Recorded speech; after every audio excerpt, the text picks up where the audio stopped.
Yes, good evening, everyone. We are here to present the initiative around some of our summer learning offerings as part of like an extension of the school year. We think it's an important component of everything that we're trying to provide and the services that we're putting together for our children. So we wanted to be able to go over that, just kind of give you a brief overview of what's embedded within this plan.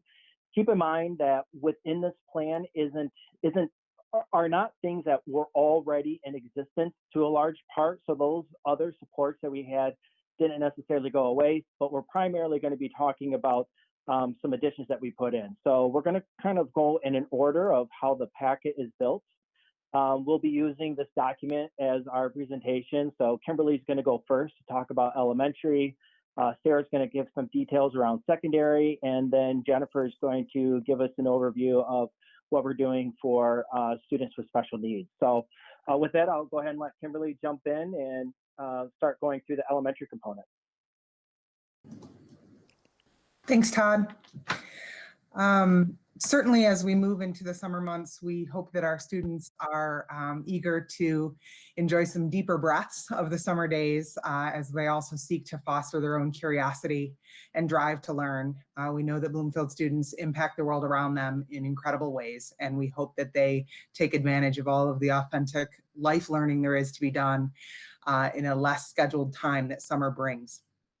We also know that some ongoing skill work with practice and repetition will have our students returning to school in the fall, feeling confident to take on the next year's content. So we've created a series of opportunities for families to engage with that will help them continue learning connections through the grade level content that they've just exited. And so there are a few ways we're going to go about that. There will be a summer writing notebook available for students exiting kindergarten through 8th grade. Those will be distributed here in the coming weeks with our last days with students. And those will focus, the writing booklets, I'm sorry, I skipped a piece. The writing booklets will be distributed kindergarten through 8th grade. And then there's also another combination booklet that addresses reading and mathematics content area standards for kindergarten through 7th grade. Those books bridge from the 1 year's grade to the next year's grade. So the 7th graders will move from 7th grade content into readiness for 8th grade. And incoming 8th graders to 9th graders we'll talk about a little bit down the road here. But those reading and math summer bridge workbooks, as well as the summer writing notebook that has been crafted by BHS staff, will be distributed here in the next couple of weeks. And then that is all completely self-guided. So students could start with that as early as June 15th, if that would be of appeal to them. The continuous learning plan website will also stay active throughout the summer months with the pieces that have been archived. We know that students have enjoyed returning to either some of the ancillary materials with what's happening with their PE teacher or in the art room, or revisiting some of the things that really are a little more timeless and not so content specific. And those resources will continue to be available for families. For those who would like to have some more continual touch with staff, we will have a small group virtual live instruction that will span 5 weeks of time. And for kindergarten and 2nd grade students, they'll have a 30-minute experience twice a week. And for 3rd, 4th, and 5th graders, they'll move into a 45-minute time slot with a staff member twice a week, with a focus on continuing learning in reading, writing, and mathematics. I think I've about covered it. The subscriptions that our students are currently enrolled with, whether that be an online reading platform like Raz Kids or Khan Academy, or some of the mathematics tools that are currently in play, those subscriptions also typically continue through the start of August. And so those will be also made available to families in terms of a reminder that those are still access points for those looking for additional pieces of information. And then we're picking up with preparing for algebra, which will be available for 7th, 8th, and 9th grade students as we continue that educator guided portion of the summer learning options. And Sarah's going to pick us up with the secondary approach. So the preparing for algebra is open to any students who are currently in 6th, 7th, or 8th who are looking to either go into algebra or or looking to go into algebra as an 8th grader or as a 9th grader. It is not a credit-based course, but more of a skill-based course in terms of making sure their skills are up to date and they're ready to go, and feeling confident going into next year for those courses. Those will be 45-minute lessons live with the teacher 3 days a week. So a total of 15 sessions, and then obviously work in between those sessions. Moving into the high school, we have the summer level learning that you can all do through Khan Academy. It's all self-guided, it is open, and there are numerous different ways for students to go back and brush up on their discipline literacy in any course, and also to do mathematics practice. The mathematics in Khan Academy is broken down by units and understanding, which is a really helpful tool for students in terms of understanding what they know and what they don't know and what they need to practice versus just saying algebra or geometry. It's really broken down by smaller concepts in those math. So that is open to all students. For students who need to do credit recovery, Michigan Virtual is open with the E2020. Those are both offered over the summer through the community ed. Michigan Virtual will have some teacher-led courses, some instructor-led courses. E2020 is entirely self-guided. Some students may take courses through Michigan Virtual for credit that needs to be approved by their counselor before going in, and the form is attached to the summer learning that is on the website. And the idea behind all of the upper secondary classes is that we want to make sure that the students feel prepared and ready to go in. With Khan Academy being free to all and self-guided, it allows them to do it where they need to do it. If they are desiring some more intense teacher-led, Michigan Virtual is available to them. Hey, Sarah, when you say, I guess, catching up on credit, what about if there's students right now in the high school that for whatever reason they don't meet the 60%, criteria, they just, and and they're at a no credit and they want to use the summertime to get to a credit.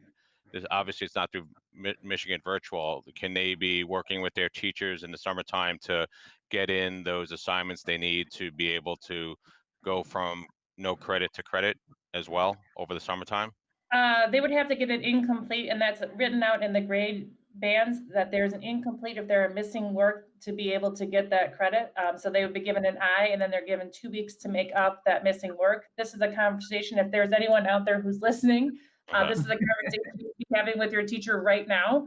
So that as they go into June 1st, which is the decision date for whether they're taking something credit, no credit. I do know our counselors have been working really hard. We update that credit, no credit list or other grading options every Tuesday and Thursday. And so they go through that list every time to make sure they know exactly where students are and to make sure we're giving them the right direction.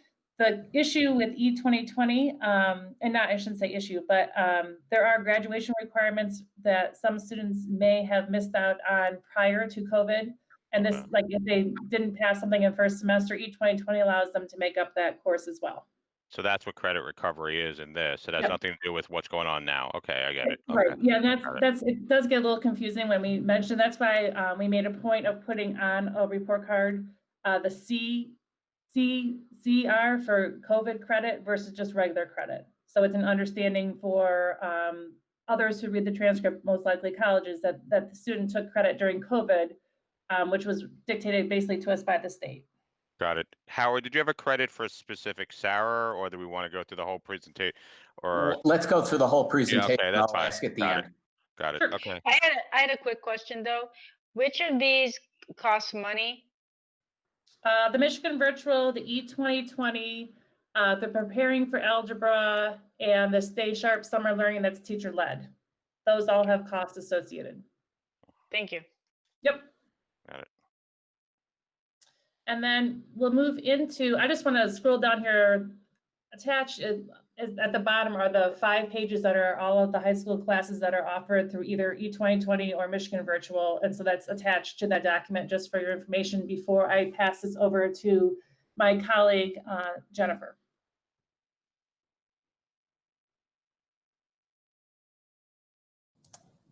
All right, so for special education, all of the offerings are free of charge. There will be no cost for any of them.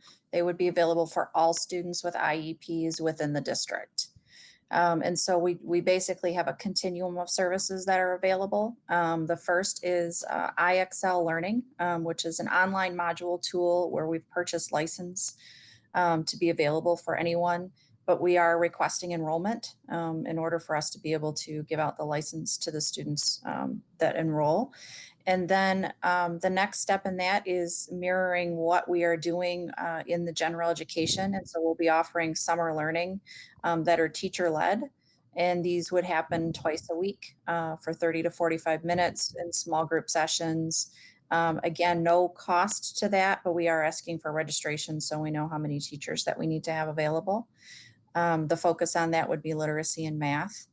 And then we are going to be pulling out of archive all of the templates under the our continuity of learning plan site, specific for all of the ancillary services for speech, social work, OT, and PT, and then all of them for the self-contained classrooms for ARP, FRP, and DHH. And then also for our self-contained programs, we will continue to utilize and purchase the Teach Town online modules, which would also be available through September 4th. And we would have, again, enrollment and registration for that, again, so we can hand out those module registration tools.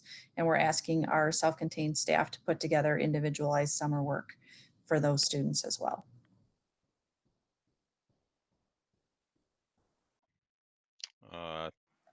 Todd, Sarah, team, is there anything else before we have questions? No, just thank you to everybody who has worked on this, teachers, principals, learning services. It's really come together to be a comprehensive plan in order to support students throughout the summer months. Thank you to Pat for his leadership around this and giving guidance and direction. It's a good plan that's come together, and it's allowing us to look at staffing the positions necessary. Kelly's been a great partner in this work. I think probably some postings will go out early next week. So we'll be able to track the registration as we move forward, along with also finding interested people to help support students throughout the summer, as well as a lot of the materials that are on order or being created. I think some of the shipments are due Monday or Tuesday. So we're ready to get those distributed, and it's all coming together nicely. So thank you everybody for your hard work on this. Yeah, thanks, Todd. Thanks to the team, for all of this and putting this together. Howard, did you have a question? Yes, Paul, I have, I may have a list here. I may have about 5 questions. What I'll do is I'll do one, and then if other people want to ask questions, we can go in rotation. Let me just ask, this is a pretty extensive document. Has this been done before? Do we do this every year, or is this the first time we've done this? This is, I'm sorry, I'll pop it real quick. This is the first that we have done the Summer Bridges packet for everyone K-7. That is new this year in terms of making sure we can find support for students, and also listening to the feedback that we were getting, which is maybe not so much screen time. So we wanted to make sure that we were able to address that with the Summer Bridges. We looked at a couple different materials, and we're able to find one that we felt that really addressed ELA and mathematics specifically, but also they incorporated skill sets that come out of social studies and science. We thought that was a really well-rounded, and it's been around for a long time. My kids used to do these when they were younger, so they update them all the time, but they are tied to the standards, and we felt that it really allowed us to feel that we were giving something into the hands of students so they could be successful. For the pre-algebra class, that is also new, preparing for algebra. Again, looking into listening to concerns of parents about their students who want to take algebra specifically in middle school and not knowing whether or not they're prepared. We feel that this gives them a chance to really feel confident going into that year, also into the year at the high school. And then the E2020 in Michigan Virtual is something that's always offered at the high school level. That's not anything new or different. And then I believe, Kimberly, the writing assignment K-12 or K-8 is new this year as well, if you want to speak to that. So what has been done in the past is a more grade level and building specific approach, where teachers would create sort of send-off materials to their grade level groups. And then learning or small group reinforcement would occur in face-to-face with various small groups throughout the summer as directed by interventionists and support folks within each building. And so taking a district-wide approach to gather these materials and to support all families in the document that you see here is in response to our current learning structure and knowing that folks are anxious to exit the summer feeling confident and strong in their learning. Thank you. Oh, wait, Lisa, actually, Howard, Lisa has a question, so we'll Well, rotate. this is We'll have Lisa and we'll go back to you in a second. this is just a follow-up to those comments. It's not a separate question. Yeah. The genesis of my question was this planned pre-COVID-19, or is this in response to what I've heard? You know, we normally have summer slide, and I've heard now the term COVID slide. Is this in trying to respond to the virtual learning issues that students might be having over the last 3 months, and is trying to come up with some sort of remedial process for that? Or is this something you already anticipated, you know, before February of this year or March of this year? So what we were anticipating for K3, Howard, earlier this fall was the ability to leverage some grant funds for some literacy specific groups with entrance and exit data that would occur face-to-face over a stretch of time. And unfortunately, due to COVID, those plans are unable to be carried out in the way we first designed. So to count on things to be open enough for our children to have face-to-face interactions, we needed to move into a plan B. Lisa? So this is really not in response to COVID. This is not for the issues that kids have possibly not learned as much in March through June as we had originally anticipated. I think yes. I think the other thing that we are looking for is making sure that we give out a uniform support to all students across the district. As Kimberly was saying, there was always a handoff on the way out to help that summer slide. But the idea behind this was, as we went with the continuous learning plan, we went by grade levels to support everybody to make sure that we're meeting all those essential standards. This also allows us to be uniform in our approach as to how we help students with their summer slide / COVID slide going into next year. Thank you. Okay. Lisa, then I have a question. Okay. Howard, when my kids were younger, we had this thing, it was called the GRASP package. I'm not really sure what the acronym stands for. I just want to say it's been around for a long time. This is much, much better. You know, kudos to the team. I looked at it. It's really better than anything that's ever come home with my kids. It's a nice hybrid of some online choices, some virtual choices, and some, you know, self-directed things that they can work on, but all very specific to grade level and needs. I really was at a PTO meeting yesterday, and I heard more from a middle school principal about the preparation for algebra class. It's really well thought out, and in my mind, whether we had COVID or not, it would be really useful for students of differing abilities and different at different schools, different courses, different, you know, you can tailor it really to your kids' needs. But it's much better than anything I've ever seen come home. And this is years of different packets coming home. Really, I think, well done. My question is, though, if we get an executive order from the governor that it's safe to return to some extent midsummer, even late summer, will we be able to, you know, sort of shift and make accommodations, especially for students that we weren't able to reach at all remotely? I'm not sure that I'm not sure that this presentation or our group in of itself can answer that question directly, Lisa. That would probably have to be a partnership with union leadership and HR and Pat. That would have to be something that would be worked through.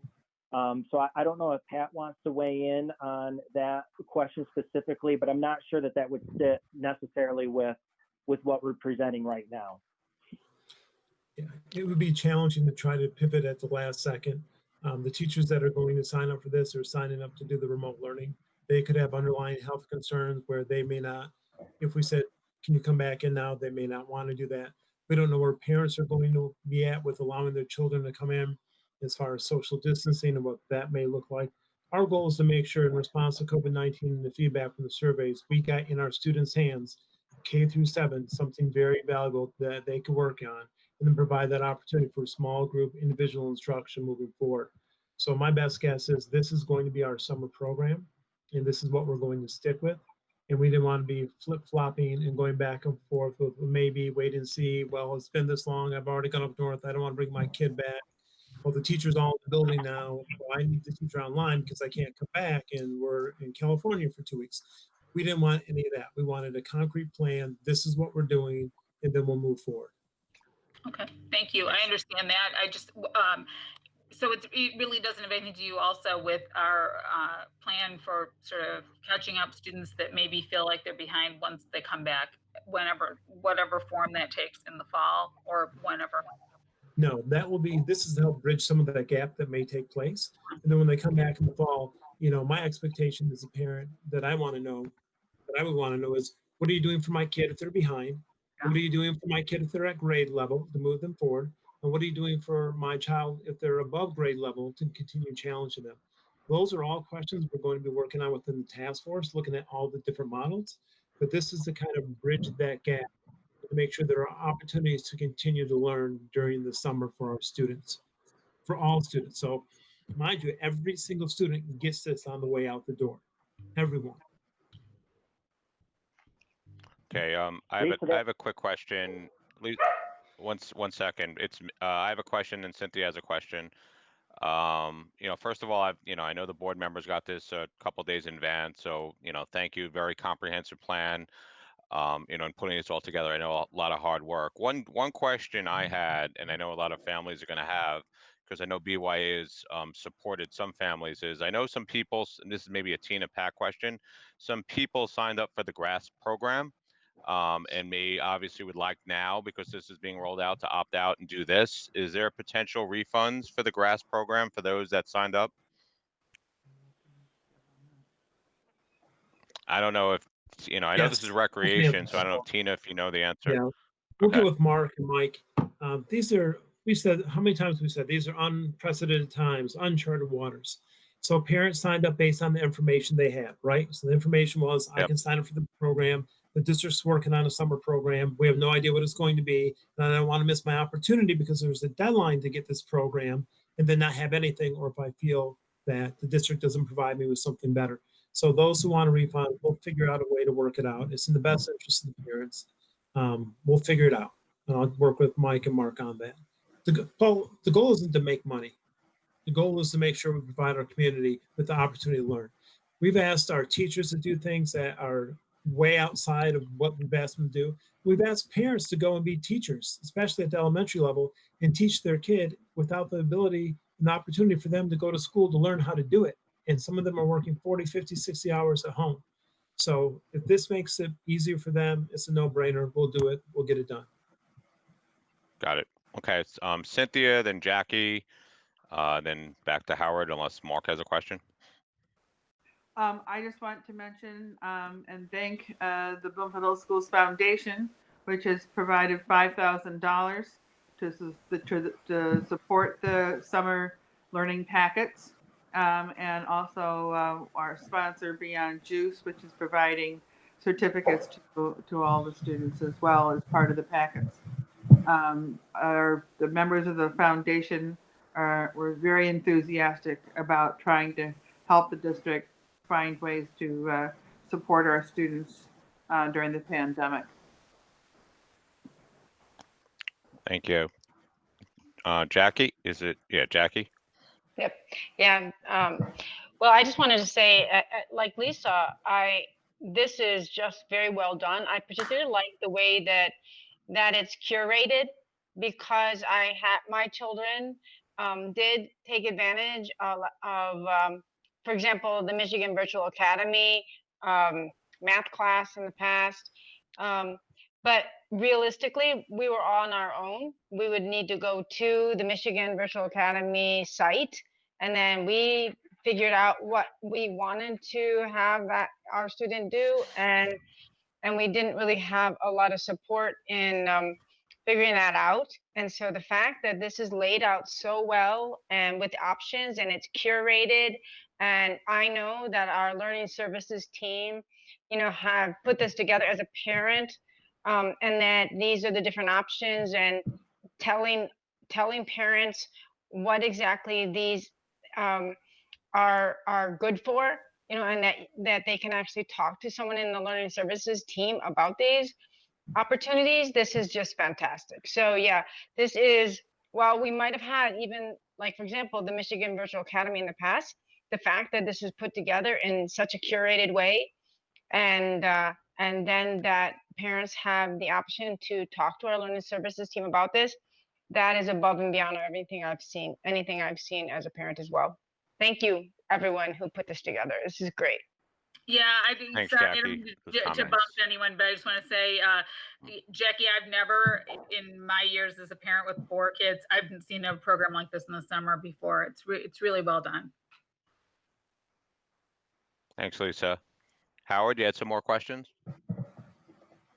Yes. On the application, there under approvals, there's a section for building administration review, and whether it's paid by the district or not paid by the district. Can someone explain the rubric that is used to determine whether the district pays or not? Can you tell me what page you're on, Howard? Let's see. Page 11. I guess it's determining just in general, Sarah, Or when page, someone well, pays versus the district. it's page, right, it's page of the package, it's page 12. So But that has to do, that basically goes down to whether or not it is being paid for by the district or not. There are certain students who take courses in the summer that are advanced courses. I have to go through this in my head. Some students take advanced courses in the summer that are not offered, that are offered by university or Michigan colleges that are dual enrollment in a sense, but there's a different way of ruling that, and that has to be reviewed by the administration, and then the district does pay for that. There is an actual section number for it, but I can't remember what that is off the That's top of my okay. head. Yeah, What- so that's for students who are going above and beyond what we're able to offer. Like I just had a student who wanted one from Penn, and we would have approved it, but the problem was it was from Penn, because basically they're trying to say state money stays within the state. The reason for my question is, does ability to pay and factor into this? Is there any sort of a scholarship program to allow an underprivileged student whose parent cannot afford hundreds of dollars to be able to have the education that they would like, and if they can't afford it? There is, and then usually we go to the foundation for that. Okay, and is that what the $5,000 would be used for? That is $5,000 or $7,000 that Cynthia talked about? Is that scholarship money? Well, there's the money that Cynthia talked about. I'm sorry, Cynthia, I saw you shaking your head, so I'm going to go with it. Was for the purchase of the summer packets. That with the summer bridges for every student, K-8. So how would we fund scholarship? That's a separate fund, I believe, from that, that's within the foundation. Also BYA. No, Cynthia, sorry. Yeah. Yeah, partially. And would well, that be up to the parent to solicit, or is that something the district would figure out themselves and give the scholarship out? Our high school counselors take care of that for us. They are the ones that guide the students through this process, specifically the ones who are looking for credit recovery. So Howard, to your point, and I could talk on behalf of BYA, if counselors have identified students that need this and it's a family in need, BYA would help sponsor some of this. Okay. So, to the extent, we have it in our grant. So that would be one mechanism. And I'm sure there are other mechanisms, if there's a certain amount of students and the families are in need, I'm sure we'd work it out as a district. I mean, I don't want to talk on behalf of the district, but I'm sure we'd work it out. That's the assurance I'm looking for, is that if there is a student that is deserving and is not and the parents are not financially able, I think this district should be able to afford to, whether it comes from a 501c3 or out of district funds, but no student should be denied access to any of these classes because of financial need. Howard, we will either find a way or we will make a way. It won't be an issue. Thank you very much, sir. Appreciate it. And Howard, there is economic hardship is asked at registration as well, and there is a sliding scale for that. Perfect. Thank you so much. You're welcome. I just have a quick question, and I know, Howard, you may have others, and I actually reminded me, and Sarah, if you can scroll up, I saw that there's the registration, and maybe just because when you guys finalize this, it had it as of April 27th. Is there a reason, or that's when you guys are finalizing this? I saw that somewhere where you can sign up as of April 27th. Yeah, registration begins. I don't know if that was a typo we need to update, or there's a reason behind that. The high school information that's on here that has already gone out. This went out because this is standard for us as high school portion of it. Okay, all right. This went out probably at the gone beginning out. of April. Yep. Okay, got it. Okay. Paul, I Howard, think do you have more you're- questions? I don't. Yes, I Paul, I do. think we're referencing the K-5. That registration will be going out soon, likely at the beginning of Okay. June. Communications is building us a platform for that, so we'll be able to do that online. And to kind of add on and respond to Howard for K-5, because that's not a purchase surface like the E2020, that's in-house. So where we might tend to rely on scholarships a little bit more to make sure that every student has access. K-5, those are our teachers that we're using for that programming. So we already have a built-in mechanism for students that are receiving are on the free lunch program. They won't be charged. If you're on the reduced lunch program, I think we have a fee of $25, which is significantly reduced. So we're building those structures in. The approach just might be different based on whether or not we're contracting or purchasing the service for the district, or if we've built that in-house. But there is a mechanism at all grade levels to address that. And Todd, thank you very much. My question, I was not trying to figure out the mechanisms of how it all worked in all the different places. That's up to you guys to figure out the hows. I just want to make sure, and Pat confirmed that no student is going to go needs are going to go unmet. Thank you. Howard, you had some yes. more questions? Yeah, two more questions. So this one's to Jen Perrone. Jen, in going through the package, I don't see a reference to ESY. Is that covered in one of these programs? No, it's not intentionally included in this because ESY is something that would be completely separate from this, and that's determined individually by students' IEPs. Okay. It's not something parents can register for.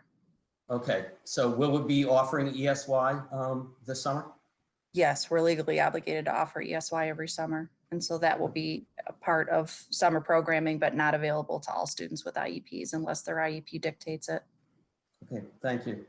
I have one more question if no one else has one. Yep, go ahead, Howard. Thank you. This is going a little bit farther than just the summer, but it kind of is the interface between the summer and the full school year. I know the governor's executive orders allow districts to, the executive order overruled the state law, which said that you have to apply to the state superintendent to open school before Labor Day. So it's at the district's discretion whether they do or they don't. Have we started to have that conversation in terms of, as we're getting towards the summer, as to whether if, whatever version, whether we have in-building, total virtual, or an amalgam, are we considering starting school early? And if so, when would that decision be made? Howard, we've had discussions about it. We're not considering starting early. There's too much as far as the unknown that's out there with COVID-19, and the information continues to change and update. For example, the CDC recently said that, getting COVID-19 from the surface area is not possibly as contagious as we thought it was. There's an article out today that says social distancing, if you're outside anywhere from 2 to 6 feet, is probably, the same. There may not be much of a difference. But in a building, it might be 3 to 4 times that level. Otherwise, you're not accomplishing anything. And we really want to give a chance for us to make the best plan possible. And if you look at our survey, we have a lot of parents that aren't comfortable coming back because they don't know. So the more opportunity they have to learn and know what's going on, the better prepared we can be, and the better prepared they're going to be to make that choice. So as of right now, and my recommendation to the team was to keep the start date we have. We go with it. We bridged the summer by providing the best program we possibly can provide. And then we hit the ground running next year with how we're going to social emotionally assist our students and staff when they come back. And then what are we going to do as far as assessing our students and making sure that we're doing the 3 things I talked about, helping those students that are behind, helping those students who are at grade level move forward and beyond grade level if possible. And then those that are all well beyond grade level, how are we going to make sure that we've differentiated for those three groups? And so that's going to be a large part of our summer in the work that's going to take place. But I don't imagine entertaining any more discussion about what's going to happen as far as starting school early for next year. Okay, Thanks, because Pat. there have been ongoing discussions nationwide, if not in Michigan and a little bit in this district, about 2 things, which is later start for high school and earlier start of school in sometime in August to try to spread things out in year-round school. So I'm disappointed that we're not having that discussion this year. I know there are a lot of things that are going on right now, and maybe now is not the right time to do it. But I think going into the future, well, let me just ask one other question. Is related. Well, to let me answer, Howard. let me answer that question. Hold on, let me answer that question. Yeah. I brought up earlier the late start with the high school and the decision that was made around that. We actually talked about that again today. So nothing is going left unnoticed or unworked on. So Okay. there's going to be a group that comes back in the fall that talks about what are the pros and cons of having a late start, that gathers all that additional information. There'll be a board presentation of January 2021, and I shared this about 2 months ago, that lays it all out there. Here are all the pros and cons, all the information about a late Very start. good. At that point, there'll be the opportunity for you as a board to decide, yes, we want to move forward, or no, we don't want to move forward. And that was always the plan. So that hasn't been forgotten. Like I said, that's fine. Literally something we talked about today. For the Labor Day, the pre-Labor Day start, would that require union approval? That I'm not sure. Kelly? And then Howard, Cynthia has a question. I think Kelly's on. Sorry about that. Yeah, this is Kelly. Yeah, the calendar is subject to the bargaining process, so it's not that it requires approval, but it would be subject to the bargaining. We would have to collaboratively bargain a different calendar than what we currently have. So what you're saying, Kelly, is that if we were to do it this summer, which sounds like we're not going to, but if we were, it wouldn't have to be just the administration wanting it and the parents wanting it. We would also have to bargain with the union to make sure that the teachers are amenable to that kind of a schedule change. Yeah, Howard, Yes. I don't recall having discussions of ever talking about opening up anything early as a board. So, start time, yes. The other thing you're bringing up, no. I'm just bringing that up. So Well, this is not. it has been a topic of discussion in the legislature, and our state senators and state representatives have talked about it extensively over the last 6 or 8 years. Okay, thank you very much. All right, Cynthia? Well, just in continuation of that conversation, I was on a virtual luncheon conversation with the governor today. Remind you all that she is doing an education task force to look into many of the issues that we're discussing here this evening. And she told us today that she has 1,700 applications to be on her education task force. So she has got a large group of people that they will be trying to come together with who those people will be and who will be researching and addressing a number of these issues. And the governor will be providing some additional insight on what she thinks we ought to be doing as well. So I think between what the governor will be providing and all of the task force that our superintendent is organizing, we will have a great deal of input to making decisions. Yeah, and just on that, Cynthia, I know, and I know our board's aware, Pat has applied, and Pat has spoken to a lot of people in Oakland County, business leaders, to try best he can to be on that 1,700 applications, to be on that task force or remain close. So I'm very confident, whether or not he'll be on it or not, that he'll remain close and will be kept up to date with, live information from that task force. Unless there's any other discussion on this, thank you again very much for everyone, for your presenting and for putting, again, a great comprehensive plan for our summer learning for our students.